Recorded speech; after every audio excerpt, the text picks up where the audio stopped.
कोई भी ऐरा गहरा नत्थु खैरा हमारे हजरत सल्लल्लाहु अलैहि वसल्लम के खिलाफ कोई भी बेतुकी बात करके उनका वकार को कम नहीं कर सकता है, लेकिन उनके नाम से सियासत की जा रही है, ये मैं समझ रहा हूं। वोट चोर गद्दी छोड़ का जो नारा है, ये नारा आज पूरे देश में सबसे बुलंद आवाज में उठ रहा है।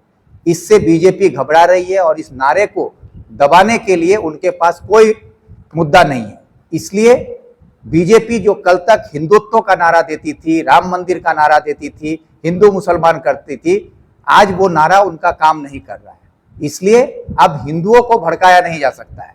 अब मुसलमानों को भड़काने के लिए आई लव मोहम्मद के नाम पर कुछ गिरफ्तारी करके वोट चोर गद्दी छोड़ के नारे को दबाने की एक साजिश की गई और इससे ताकि वोट चोर गद्दी छोड़ का नारा कमजोर पड़े, इसलिए हजरत सल्लल्लाहु अलैहि मोहम्मद का नाम का इस्तेमाल किया गया।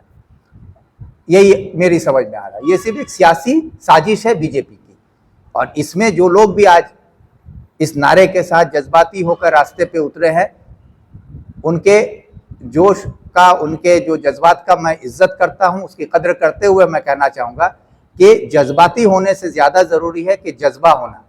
हम लोग जज्बाती ज़्यादा हो जाते हैं और जज्बे की कमी हो जाती है। अगर जज्बे के साथ हम एक लड़ाई को लड़ें, लंबी लड़ाई लड़ने के लिए जज्बा ज़रूरी है, और जज्बाती होकर फौरी तौर पर कोई भी काम आप कर सकते हैं जो काम हो रहा है।